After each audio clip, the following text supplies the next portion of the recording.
היי חברים, מה קורה? לכולנו יצא להצטרף לפגישת זום, אבל היום אני רוצה להראות לכם כמה דברים חשובים שיכולים לשפר את החוויה. למי שלא מכיר אותי, אני שני דהרי מאודיוטוקס מבית ביט לייב.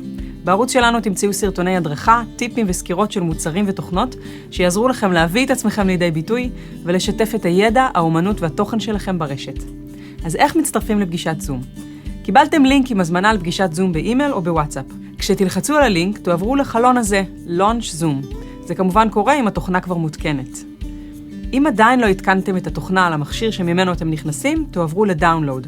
אתם יכולים להעיף מבט בסרטון קודם שהכנתי על איך פותחים חשבון ומורידים את תוכנת הזום. אם אתם רואים הודעה Waiting for the host to start this meeting, זה אומר שהמזמין עדיין לא התחיל את הפגישה.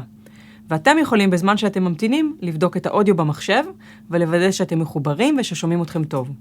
אפשר לכוון את הווליום של המיקרופון ולבחור רקע וירטואלי אם בא לכם, ממש פשוט. ברגע שהמזמין יתחיל את הפגישה, אתם בפנים. האפשרות השנייה שלכם היא להצטרף לפגישה ישירות מהאתר או האפליקציה של זום. כשאני נכנסת לאתר של זום, לחשבון שלי, My Account, לוחצת על Meetings, פה אני יכולה לראות את הפגישות העתידיות שלי ולבחור Join. וזהו. אני מקווה שהסרטון הזה עזר לכם. אתם מוזמנים לכתוב לי כאן בתגובות אם יש לכם שאלות, ובואו המשיכו לסרטון הבא איתי כדי לראות איך לסדר את השמה והווידאו שלכם לפני ותוך כדי פגישת הזום.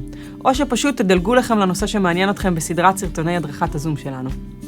אני שני דהרי מאודיוטוקס מבית ביט לייב. אם קיבלתם ערך מהסרטון הזה, לחצו לייק וסאבסקרייב פה למטה, ואם אתם רוצים להיות מעודכנים ראשונים, לחצו פעמון ותקבלו התראה בכל פעם שנוציא סרטון חדש.